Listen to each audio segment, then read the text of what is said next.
جاوید لطیف صاحب، آپ بھی بغاوت کے الزام میں گرفتار ہوئے تھے اور آپ پر تشدد بھی ہوا تھا. آپ نے اشاروں کنایوں میں کبھی اس کا ذکر کیا لیکن کبھی کھل کے بات نہیں کی. تو ذرا بتائیں گے کہ آپ نے کون سی ملک دشمنی کی تھی؟ آپ کو کیوں تشدد کا نشانہ بنایا جاتا تھا؟ حامد میر صاحب، اے پی ایس اسکول کا آپ نے ذکر کیا، بڑا افسوسناک واقعہ تھا، بڑا آج تک تکلیف ہے اس کی. اور اسی طرح سکوت ڈھاکہ بھی 16 دسمبر تھا.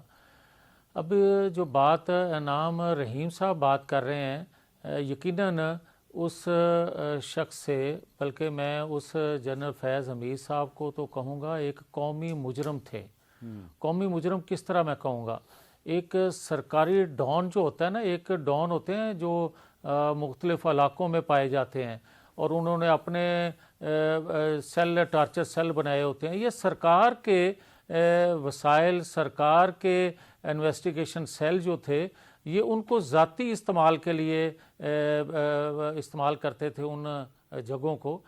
مجھے یاد ہے، بلکہ میں نے اوپن یہ کورٹ میں کہا تھا جب مجھے کافی 4-6 مہینے بعد کورٹ میں انہوں نے پیش کیا، تو جو انویسٹیگیشن کر رہے تھے صاحب، انہوں نے کورٹ میں بیان دیا کہ انہوں نے بہت سے انکشاف کیے ہیں، لہٰذا مجھے اور ریمانڈ چاہیے. تو جج صاحب نے پوچھا کہ کون سے انکشافات کیے ہیں؟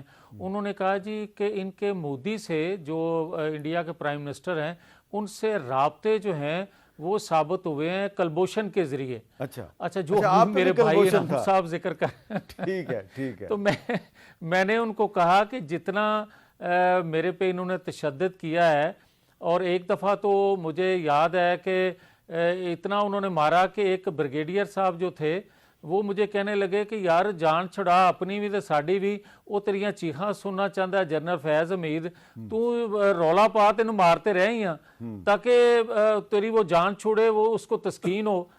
تو میں نے کہا یار یہ عجیب بات ہے. میں نے اپنی زبان جو ہے نا وہ اپنے دانتوں کے نیچے اس لیے لے لی کہ کہیں ان کی مار کٹائی سے میری چیخ نہ نکل جائے، تاکہ اس کو تسکین نہ پہنچے. میں مرتا ہوں مر جاؤں، مگر کم از کم اس کو تسکین نہ پہنچے. تو بات یہ ہے کہ میں نے ان سے کہا کہ جتنا انہوں نے میرے پہ تشدد کیا جج صاحب، یہ تو کلبھوشن کا اس طرح ریمانڈ لیتے یا اس طرح اس کی انویسٹیگیشن کرتے تو وہ تو پاکستان کے تمام مسائل جو ہیں، جو کرپشن ہے، جو دہشت گردی ہے، سب کو مان لیتا، بلکہ وہ کہتا کہ دنیا میں جو کچھ ہو رہا ہے وہ بھی میں نے کیا ہے. تو بس کریں یار، نہ کریں اس طرح.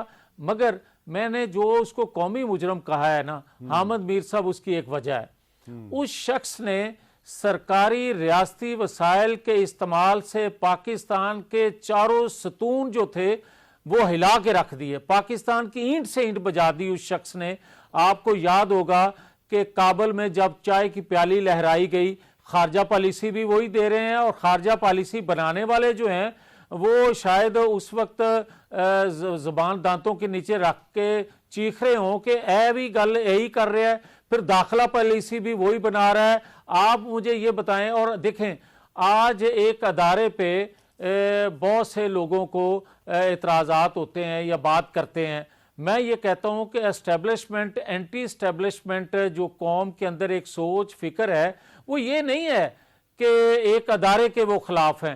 بدقسمتی سے تمام اداروں سے جو ٹاپ کے لوگ ہیں انہی کا نام اسٹیبلشمنٹ ہے. وہی ایک گروپ جو ہے، ان کے فیصلوں سے لوگوں کے زخم اتنے گہرے ہیں کہ وہ کسی ایک کے متعلق بات کرنے کے لیے تیار ہو جاتے ہیں، جس طرح کے 75 سالوں میں مختلف لوگ کرتے آئے جو اس منصب پہ تھے. مگر اس شخص نے وردی میں ہوتے ہوئے کھل کے اتنا باہر آ گئے کہ جتنا ملبہ تھا اپنے ادارے پہ اس بندے نے اپنی خواہشات کی تکمیل کے لیے ڈال دیا. اور آج تک قوم بھگت رہی ہے. آج تک لوگ جو ہیں وہ کس تناظر میں دیکھتے ہیں، جس طرح کہ ابھی میرے بھائی ترکئی صاحب بات کر رہے ہیں.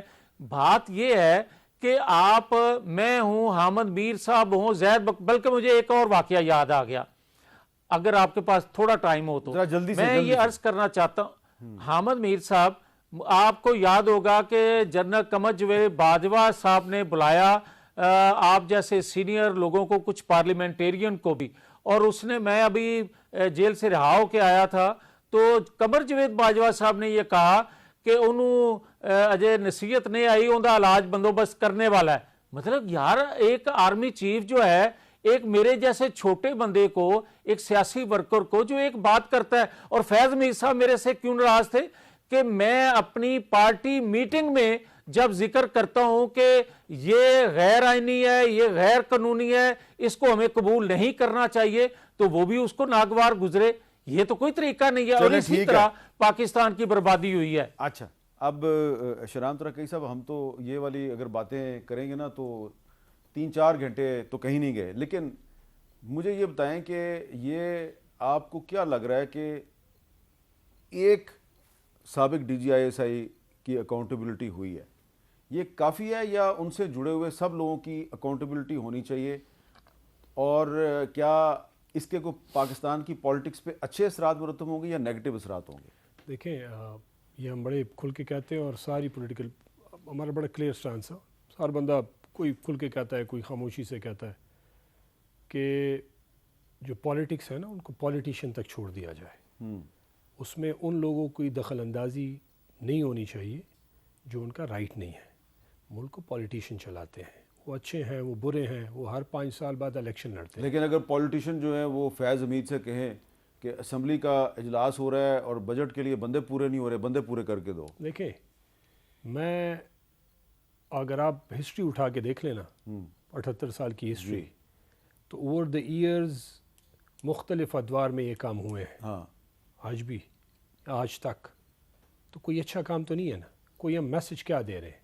आज आपकी जो पॉलिटिक्स है, हम सब जितने भी पॉलिटिशियंस हैं या जो लोग हमें वोट देते हैं, आपकी पूरी टीम यहाँ पे जो खड़ी है, ये भी इसका राइट है किसी को वोट दे। अगर हम किसी को पसंद नहीं है तो वोट के ज़रिए अगले बार हम नहीं आएंगे, कोई और आएगा, क्योंकि हमारे मामलात लोगों को पसंद नहीं होंगे। लेकिन जब आप इन मामलात में इंटरफेरेंस करेंगे तो at the end of the day cost किसको देनी पड़ेगी? पॉलिटिकल इदारे को तो देनी पड़ेगी, पार्लियामेंट को 25 करोड़ लोगों को देनी पड़ेगी। आपकी इकॉनमी को देख लें, आपके लॉ एंड ऑर्डर को देख लें, आपकी सारी चीज़ों को देख लें। तो जो आपने सवाल किया कि ये होना चाहिए, बिल्कुल A to Z होना चाहिए, और इसको रोकना भी चाहिए। आप देखें, जिस इदारे का फ़ौज है उसका काम है सिक्योरिटी को मेंटेन करना, दूसरा इदारा है पार्लियामेंट, उसका एक और है, मीडिया का एक और है, तीसरे का एक और है। हर इदारा अपने डोमेन में काम करेगा तो ये मुल्क खड़ा हो जाएगा। बिल्कुल ठीक है। अगर हम ये काम नहीं करेंगे तो आप डिज़ास्टर में आप खड़े हो गए ना। आप मुल्क को कहाँ पे ले आए? आज आपकी इकॉनमी शटर्ड है, कोई आपकी इकॉनमी, मैं आज एक आर्टिकल पढ़ रहा था, अर्जेंटीना के बाद दूसरा मुल्क जो पाकिस्तान बन गया है, जो सबसे ज़्यादा IMF से हमने कर्ज़े लिए हैं। जो कर्ज़े हम लेते हैं वो हम उधर लगाते ही नहीं है लॉन्ग टर्म उसमें, जिससे मुल्क खड़ा हो जाए। फायर फाइटिंग कर रहे हैं, ठीक है जी, और ये ओवर द ईयर्स होता आ रहा है। इसी के साथ आपकी लॉ एंड ऑर्डर की सिचुएशन देख लें। आपने APS की बात की, मैं हेल्थ मिनिस्टर था जब ये अफसोसनाक वाक़या हुआ, नए बने थे मिनिस्टर, मैं हेल्थ मिनिस्टर था। मैं LRH के हॉस्पिटल के उसमें खड़ा था, इमरजेंसी में खड़ा था, जब ये नन्हे मासूम बच्चे, टीचर्स, उनके वालिदैन, वो अल्लाह कभी ना दिखाए, किसी को ना दिखाए कि जिस तकलीफ़ से वो सारे लोग गुजरे हो, कौम गुजरी है। लेकिन मैं ये सवाल बात इसलिए कर रहा हूँ कि जो 11 साल गुजरे हैं, हमने लॉ एंड ऑर्डर के पे इतना बड़ा पूरी कौम इकट्ठी हुई, सब कुछ हुआ, आज हम फिर दहशतगर्दी के उसमें खड़े हैं। क्या हमने अपने बंदा थोड़ी देर के लिए भूल जाए कि मैं आबिद मीर साहब को नहीं पसंद करता, या लतीफ़ साहब को नहीं करता, या मैं कर्नल साहब को नहीं करता, या किसी और को, हम ये एनालिसिस कर लें कि हमने 11 साल में इतना बड़ा वाक़या एक हुआ, फिर चारसदा यूनिवर्सिटी का हुआ, बहुत सारे रिसेंटली जो है किड कॉलेज पे हमला हुआ, हमने उसमें से ये इतने सारे इवेंट्स हुए और इतनी ज़्यादा दहशतगर्दी हुई। हमने जो पॉलिसीज़ बनाई उसमें हमने क्या गलत किया, क्या हमने ठीक किया, क्या हमने खोया, क्या हमने पाया? और 11 साल बाद आज हमने कुछ अचीव भी किया, हमने कौम को अमन दिया, हमने उससे कुछ सीखा। अगर हम आपस में इसी तरह लड़ते रहे और एक दूसरे को ब्लेम गेम और हकीकत से मुंह छुपा के ज़ाती उसमें फंसे रहे, तो अल्लाह ना करे कि हम उधर पहुंच जाएं। और ये मतलब हमारी उम्र गुजरी है, इसमें जो उम्र में बड़े उनकी ज़्यादा, हमारी कम, लेकिन हम गुजरते हुए देख रहे हैं कि जी पाकिस्तान कल आज से बेहतर था, परसों कल से बेहतर था। तो मतलब तो हम सीख नहीं रहे ना इन चीज़ों से। अच्छा, अकाउंटेबिलिटी बिल्कुल होनी चाहिए।